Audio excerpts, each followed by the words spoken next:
Imagine this. You wake up one morning, and the weight of the day is already pressing on your chest before your eyes even open. The phone glows beside you. Messages, notifications, reminders of things you said you'd do, goals you promised yourself you'd achieve. You scroll through other people's highlight reels. Someone's running a marathon. Someone just launched a business. Someone else seems endlessly on fire with purpose. You stare at it all and whisper to yourself, "Why can't I feel that spark?" You tell yourself you need motivation. More caffeine, more self-help videos. Another podcast telling you how to crush the day. But as you chase that jolt of inspiration, something inside you grows quieter.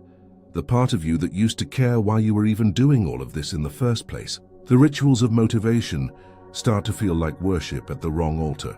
You don't feel alive, you feel managed. Motivation, after all, has become the new religion of modern life. It promises salvation through endless striving. Just do it, hustle harder, push through the pain. But beneath the slogans lies a hollow echo. What happens when you no longer remember what you're pushing for? Because deep down, motivation is a short-term drug, a spark meant to ignite movement, not sustain existence. It runs on adrenaline, not meaning. And when the fire burns out, you blame yourself for being lazy, unproductive, weak. Society tells you to fix your mood instead of your emptiness, to optimize your schedule instead of your soul. But what if the problem isn't your lack of motivation? What if the problem is that you no longer have a reason, a real, living, breathing why is behind what you do? Look around. The world is filled with people sprinting in every direction, but few know where they're going. Productivity is applauded. Stillness is suspicious. The gym, the office, the endless self-improvement rituals, all temples of momentum, rarely of meaning. We've turned effort into a virtue and reflection into a sin. And maybe that's why you sometimes feel this strange kind of exhaustion that sleep can't fix, a fatigue that comes not from doing too much, but from doing what doesn't matter. It's the burnout of a soul chasing borrowed dreams. Meaning, on the other hand, isn't loud. It doesn't come wrapped in dopamine or applause. It whispers. It asks questions you don't want to answer. It makes you slow down when everything else is speeding up. Meaning isn't sexy, it's sacred. And unlike motivation, it doesn't vanish when life gets hard, and it grows roots there. You've been taught to chase goals but not to examine their origin. To set deadlines but not to question whether the destination is even yours. Maybe the reason you feel lost isn't that you lack drive. It's that you've been driving toward the wrong horizon. So what happens when you stop running on motivation and start living with meaning? What would it look like to rebuild your life not around how much you do but why you exist? These are dangerous questions, the kind that tear through illusions. They strip away the convenient myths of ambition and expose something raw, the truth that most people don't need to be inspired. They need to be anchored. Because motivation is what you reach for when the world feels empty. Meaning is what keeps you from falling into that emptiness in the first place, and yet, we keep chasing one while starving for the other. So let's ask the question few dare to face. If all your achievements, all your effort, and all your motivation suddenly disappeared, what would remain that makes your life worth living? That's where the story begins. Motivation is a modern invention, a symptom of a society that has lost its sense of inner direction. In the ancient world, the idea of needing to be motivated would have sounded absurd. A farmer rose with the sun because the crops demanded it. A craftsman shaped wood because the act itself was his devotion. A philosopher wrote not for applause, but because truth burned inside him like a fever that wouldn't fade. People did not need to psych themselves up. Their purpose was embedded in the rhythm of life. But somewhere along the way, something fractured. Meaning, once rooted in community, spirituality, and continuity, began to erode under the weight of progress. When Nietzsche declared God is dead, he wasn't celebrating. He was diagnosing. He saw a civilization unmoored, where the old sources of purpose had collapsed, and nothing had yet replaced them. Humanity had killed its compass, and in its absence we built productivity. Now instead of asking, why am I here, we ask, how can I stay busy? Instead of living by inner necessity, we live by external validation. And the more disconnected we become from our inner world, the more we hunger for artificial sparks, for motivation, stimulation, performance enhancers, anything to keep us moving so we don't have to feel stillness, Psychologically, this is the mind's way of avoiding existential anxiety.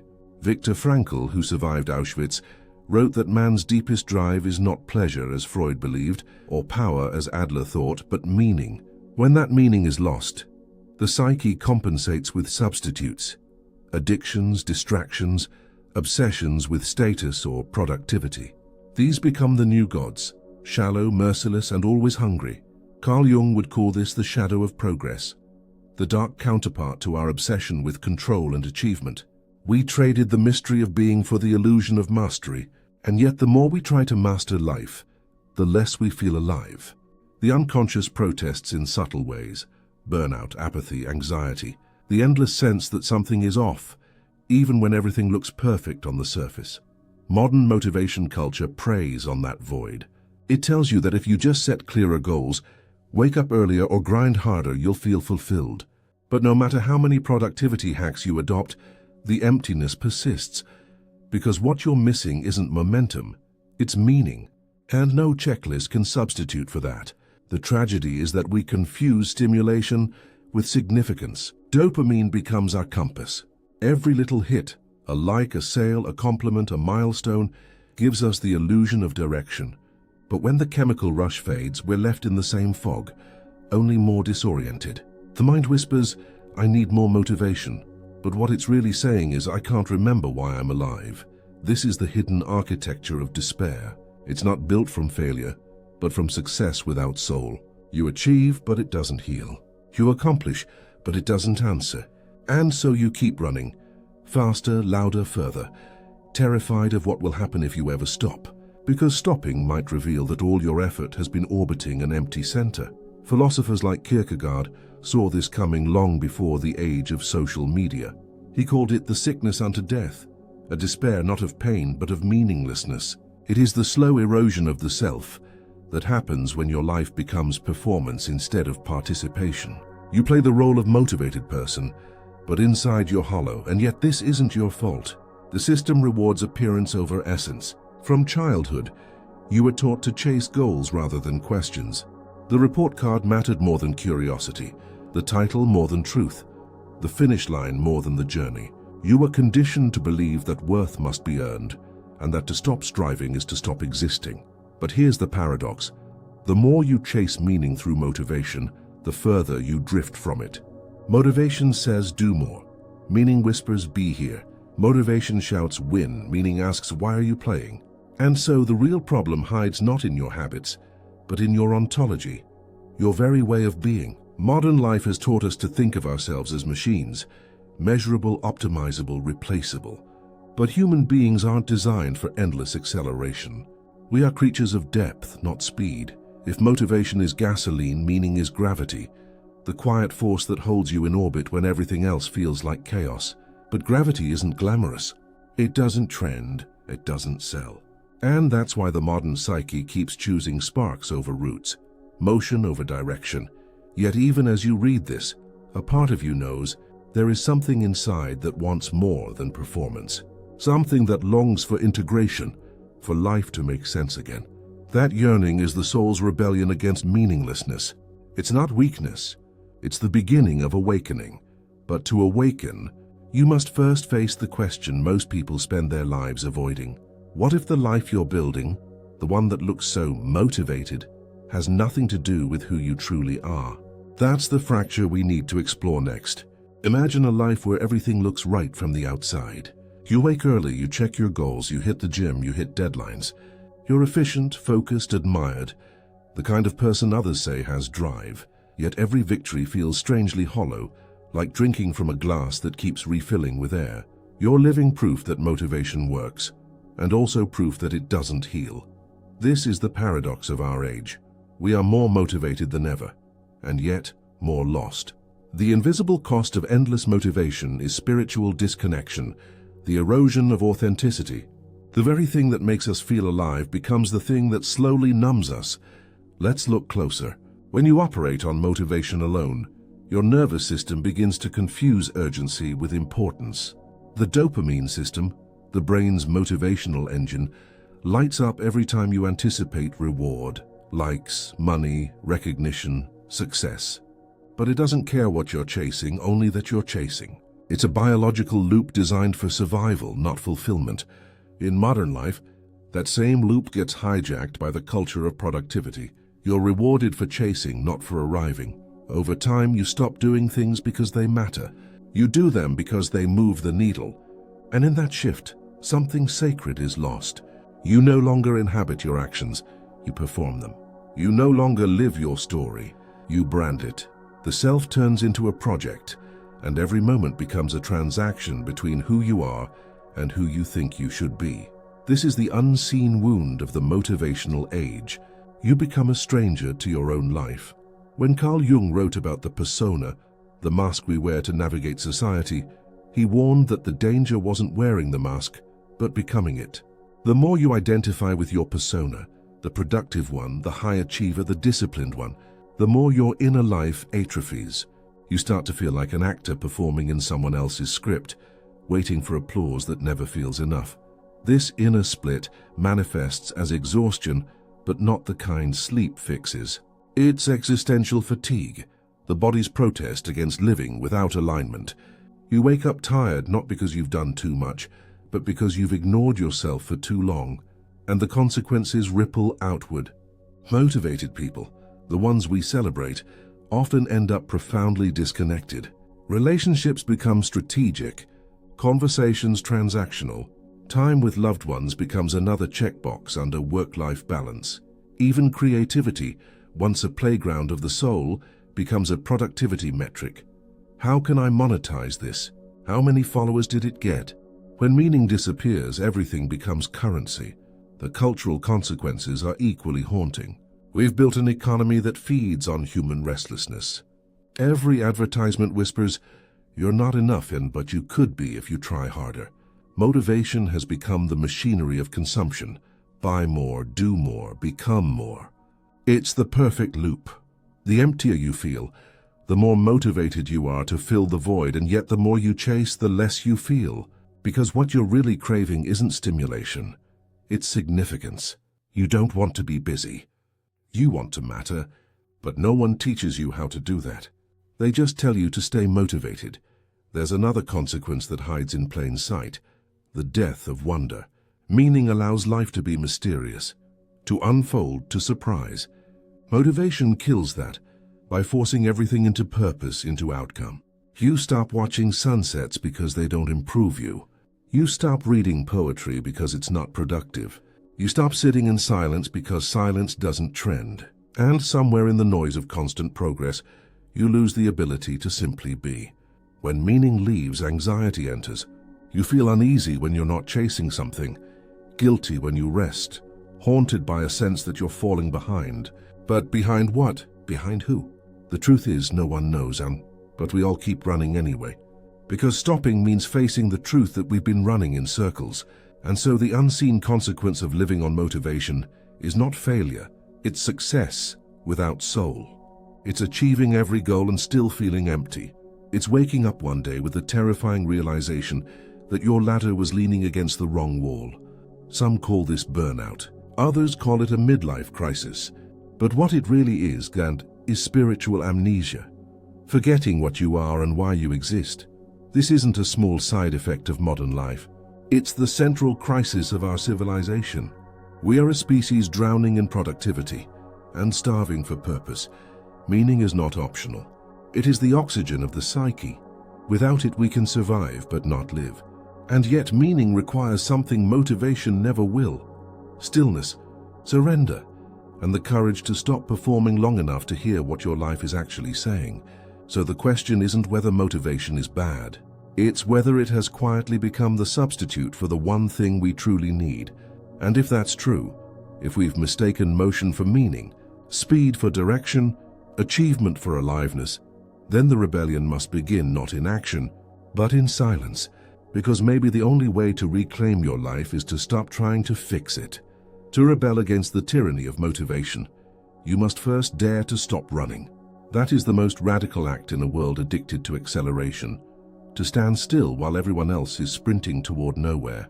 Stopping feels dangerous, almost heretical, because it exposes the silence you've been fleeing. But in that silence, something extraordinary begins to stir, the faint pulse of meaning returning to life.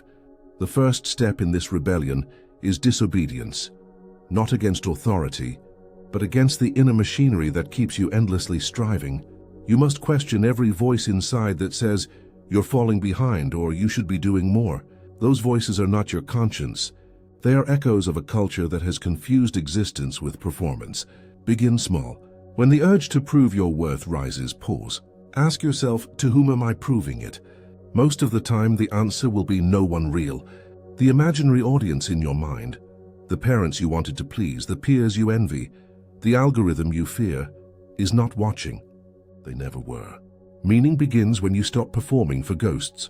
Carl Jung once said that modern man suffers from a loss of soul because he lives by external expectations rather than internal necessity. To reclaim meaning, you must return to what he called individuation, the process of becoming whole. This means peeling away the masks, the motivational slogans, and even your own ambitions until what's left is raw, unpolished, and utterly yours. The paradox is that true purpose often hides behind what you've been avoiding. The boredom, the grief, the loneliness, these are not obstacles but gateways. They're the places where your false self dies and something more authentic is born. Every time you resist the temptation to distract yourself, you're not losing momentum, you're regaining direction. Viktor Frankl discovered this truth in the darkest place imaginable, a concentration camp. Stripped of freedom, identity, and comfort, he realized that the one thing no one could take away was the attitude he chose towards suffering. Meaning, he wrote, is found not in pleasure or success, but in the willingness to face life as it is and respond with dignity. Even in despair, there is agency, the choice to make suffering meaningful rather than meaningless. That is the essence of the rebellion, to turn inward, not as retreat, but as revolution. You stop asking, "How can I be motivated?" and start asking, "What is truly worth my devotion?" Motivation pushes from the outside. Meaning pulls from within. It's important to understand, this rebellion won't look dramatic. You won't wake up one morning transformed. It begins quietly, almost invisibly. You start noticing what drains you. You begin saying no to things that glitter but don't nourish. You relearn the difference between stimulation and fulfillment. Perhaps you spend an evening alone without a screen and rediscover that your mind can still wander without being told where to go. Perhaps you realize that the people who make you feel seen are more valuable than the ones who make you look successful. Perhaps you understand that ambition without alignment is just another form of fear. Meaning doesn't require you to abandon ambition, it asks you to redefine it. The question is no longer, how far can I go, but how deeply can I live? It's not about doing less, but about doing with awareness. When you act from meaning, effort no longer drains you, it energizes you. Because now what you're doing is connected to who you are, and here's the revelation few expect. When you stop chasing motivation, you paradoxically become unstoppable. Not because you've hacked your discipline, but because your energy now flows from a deeper source. You no longer need to manufacture drive.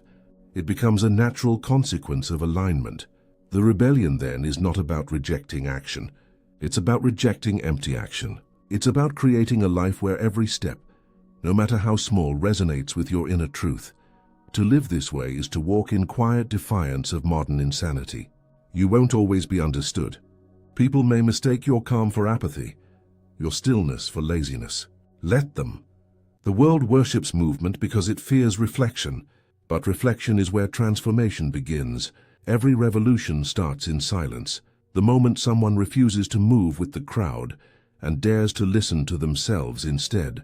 So when the world screams, "Be motivated," you whisper back, "Be meaningful." When the culture shouts, "Go faster," you answer, "Go deeper." When your own mind says, "Do more," you gently remind it, "Be more." This is not withdrawal. It's awakening. Because freedom isn't the ability to do whatever you want. It's the ability to do what truly matters and to no longer be seduced by what doesn't. And once you taste that kind of freedom, you will never crave motivation again. Imagine waking one morning and realizing that the finish line you've been chasing your entire life was never real. It was drawn in chalk by a culture afraid of stillness, erased and redrawn every time you got close.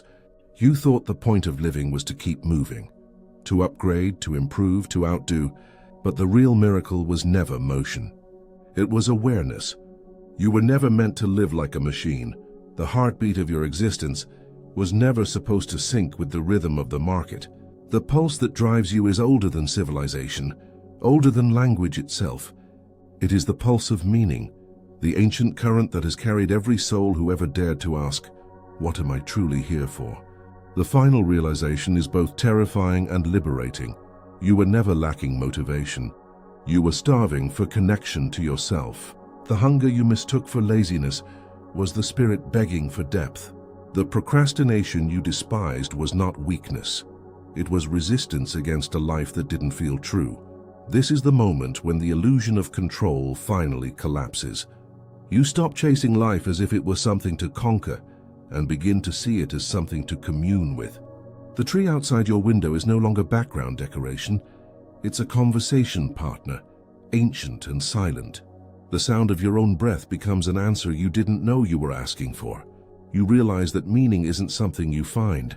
It's something you notice. It has always been there. In the way you pause before speaking, in the way your chest tightens when you tell the truth, in the warmth of a hand that doesn't let go. Meaning is hidden in presence, waiting beneath the noise of ambition. And when you begin to see this, the war inside you starts to end. The self that was always striving and the self that was always tired finally meet and recognize each other as the same being. You stop dividing yourself into the one who does and the one who wants to rest. You understand, perhaps for the first time, that your worth was never tied to output. There is an exquisite quiet in this realization, not the silence of emptiness, but of completion. You start noticing that life no longer demands to be managed. It begins to unfold. Actions arise not from pressure, but from clarity. Discipline becomes devotion. Work becomes prayer. The world remains chaotic, but your center holds because you are no longer trying to escape it. You are part of it. The deepest secret of meaning is this: it does not remove suffering, but it transforms it. Pain no longer feels like punishment. It becomes the sculptor of understanding. Every loss, every failure, every broken dream becomes a teacher. You begin to thank your wounds because they carved the space where truth could enter. And in that space, you meet the version of yourself that no amount of motivation could ever create, the one who is already enough, the one who doesn't need to prove, achieve, or become anything to justify existing. You finally see what the ancient mystics and philosophers were trying to say in so many different ways. Life is not a race. It is a revelation. You were never meant to conquer the world. You were meant to wake up inside it. Meaning is not the opposite of struggle. It's the light that makes struggle sacred. And once you understand that, you begin to move again, but differently. You work, you create, you strive. Yet none of it comes from lack. It comes from love. You no longer run to escape emptiness. You move because your being overflows. That is the quiet revolution. No one will notice it from the outside. There will be no applause, no trophies, no headlines. But you will feel it in the marrow of your being. The sense that finally you are not running away from your life, but running toward it. You will still fail. You will still hurt. But you will not be lost, because you will no longer confuse movement with meaning or ambition with aliveness. And when someone asks, "How do you stay motivated?" you'll smile and say, "I don't. I'm simply connected." That is the ultimate truth. Motivation burns out. Meaning endures. And the moment you remember that, the moment you return to it, you are free.